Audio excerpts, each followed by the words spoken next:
दोस्तों, NEET UG 2025 क्या चल रहा है, इसमें बच्चे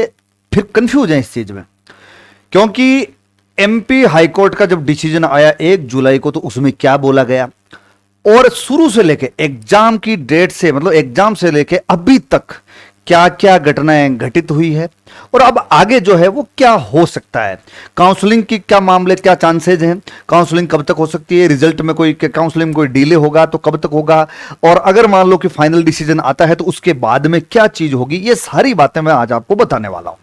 मैं डेट वाइज बता रहा हूं कि नीट के एग्जाम से लेकर के अभी तक क्या क्या कब कब क्या क्या चीजें चली, और उसके बाद में अब आगे जो है फाइनली जो भी नीट एस्पायरेंट्स हैं जिन्होंने ये एग्जाम दिया था, जिनका इस रिजल्ट आ गया, कई लोग जो सेलेक्ट नहीं हुए और कई लोग जो सेलेक्ट हो गए, तो सेलेक्ट होने वाले लोगों के साथ में क्या हुआ और सेलेक्ट जो नहीं हुए उनके साथ क्या हो गया या क्या होने वाला है, ये अपन सारी बातें देखेंगे।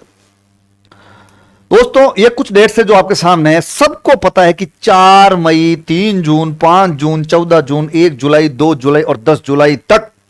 क्या क्या मामला चला। और दोस्तों, सबसे पहले मैं बात करूंगा 4 मई 2025 को नीट ने एग्जाम कंडक्ट करवाया। इस एग्जाम के अंदर नीट यूजी के लगभग 22 से 23 लाख स्टूडेंट्स ने एग्जाम दिया था, दिया, कोई दिक्कत ही नहीं है। उन बच्चों ने फिर वो वेट करते रहे कि साहब कब हमारी एक टेंटेटिव आंसर की जारी होगी, जिसके बेस पे भाई वैसे तो कोचिंग इंस्टीट्यूट वालों ने या ऑनलाइन प्लेटफॉर्म वालों ने ये अपनी अपनी आंसर की और कट ऑफ बता दिया कि साहब इसका लगभग कट ऑफ क्या रहने वाली है। एनटीए ने 3 जून को एक टेंटेटिव आंसर की जारी करी, ठीक, कि साहब ये हमारे क्वेश्चन के आंसर्स हैं और इन आंसर्स में अगर किसी को कोई ऑब्जेक्शन है तो आप ऑब्जेक्शन दर्ज करा सकते हैं कि साहब आपको ये क्वेश्चनों में ऑब्जेक्शन है, इनके आंसर ये नहीं होकर के ये होंगे। तो 5 जून को ऑब्जेक्शंस की डेट दी गई थी कि भाई 5 जून तक आप ऑब्जेक्शन दर्ज करा सकते हैं। फिर 14 जून को फाइनली नीट ने अपना रिजल्ट डिक्लेयर कर दिया, क्योंकि अब स्टूडेंट्स ने 5 जून को ऑब्जेक्शंस अपलोड किए, तो स्टूडेंट्स के दिमाग में यह बात आ गई कि साहब 5 जून को जब फाइनली उन्होंने ऑब्जेक्शन दर्ज करा दिए, तो अब आप ये बताओ कि साहब हमारी आंसर की फाइनल जो होगी उसके बेस पे हमारा कट ऑफ स्कोर या हमारी ऑल इंडिया रैंक या हमारा स्कोर जो है वो क्या रहा। तो नीट ने क्या किया कि 14 जून को फाइनली रिजल्ट डिक्लेयर कर दिया और सबके ऑल इंडिया रैंक, उनके स्कोर, मार्क्स वगैरह सारी चीजें बता दी।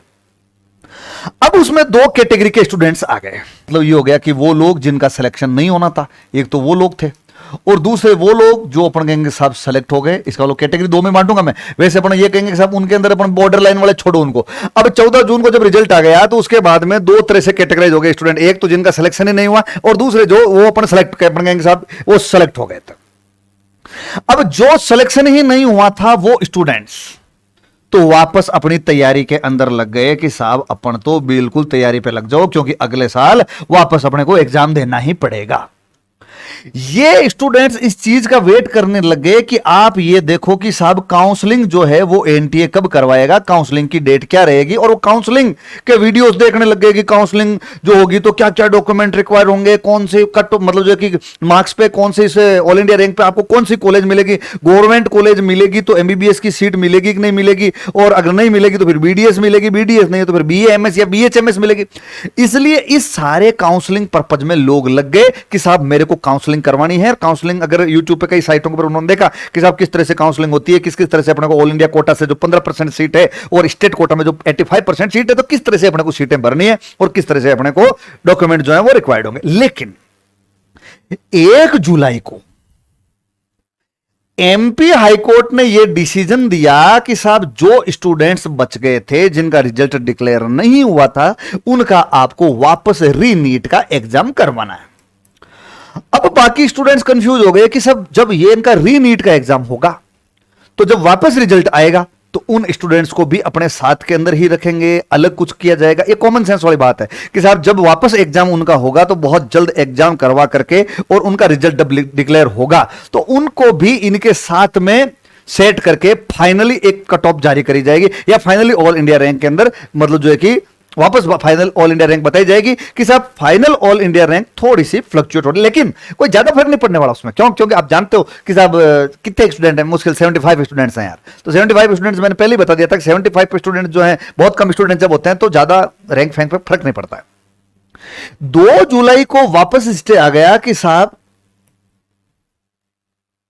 आप ये जब रीनीट का एग्जाम कराओगे इन बच्चों का, तो उस बच्चों को एग्जाम के अगर पेपर मान लो सिंपल आ गया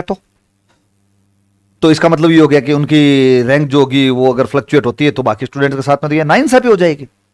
तो इस पे जब स्टे लग गया तो अब फाइनल डिसीजन जो है वो 10 जुलाई को होने वाला है। अब सारे स्टूडेंट इस फाइनल डिसीजन के लिए बैठे हैं कि साहब अब इसमें क्या होने वाला है, और काउंसलिंग तो डिले वैसे भी हो रही है। तो देखो कि इन 10 जुलाई का मामला होने के बाद में अब एनटीए और कोर्ट के मामले पे अब सारा मामला 10 जुलाई को लगभग डिसाइड हो जाएगा। इसका मतलब 10 जुलाई को अब डिसीजन क्या आता है?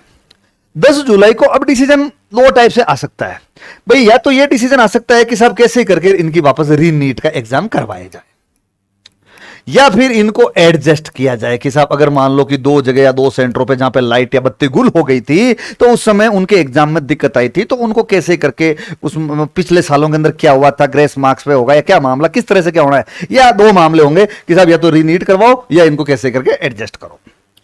इसका मतलब ये हो गया जो भी होगा उसके बाद में अगर एडजस्टमेंट हो जाता है तो ये तो बहुत जल्द मामला हो जाएगा। और रीनीट का एग्जाम होता है तो उस एग्जाम में थोड़ा टाइम लगेगा, रिजल्ट आने में थोड़ा टाइम लगेगा, काउंसलिंग स्टार्ट होने में डेफिनेटली अपन कहेंगे साहब डिले हो जाएगी। तो अपन कहेंगे साहब काउंसलिंग का मामला जो होगा वो तो डिले होना ही होना है। अब ये तो एक कॉमन मामला है जो चल रहा है वो कोर्ट और एनटीए के अकॉर्डिंग, उसमें कोई दिक्कत नहीं। लेकिन स्टूडेंट्स जो ये सोच रहे हैं कि साहब हमारे साथ क्या होगा, तो उनके लिए सबसे बड़ी बात यह है कि आप लोगों को इन दोनों ही कंडीशन के अंदर ज्यादा टेंशन लेने की जरूरत नहीं है।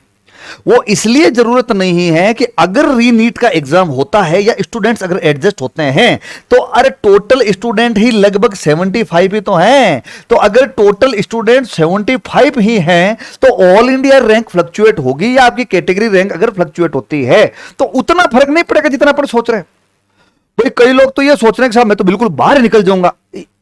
या तो आप पहले ही बाहर ही थे तो बाहर निकलोगे उसमें कहां दिक्कत है, तो इसलिए उसमें ज्यादा टेंशन लेने की जरूरत। हाँ डेफिनेटली काउंसलिंग थोड़ी सी डिले हो सकती है, लेकिन आपको वो घबराने की जरूरत नहीं है कि साहब 75 स्टूडेंट्स हैं यार, कोई इतना ज्यादा बड़ा फर्क नहीं पड़ता उस चीज का कि साहब क्या मामला होने वाला है। तो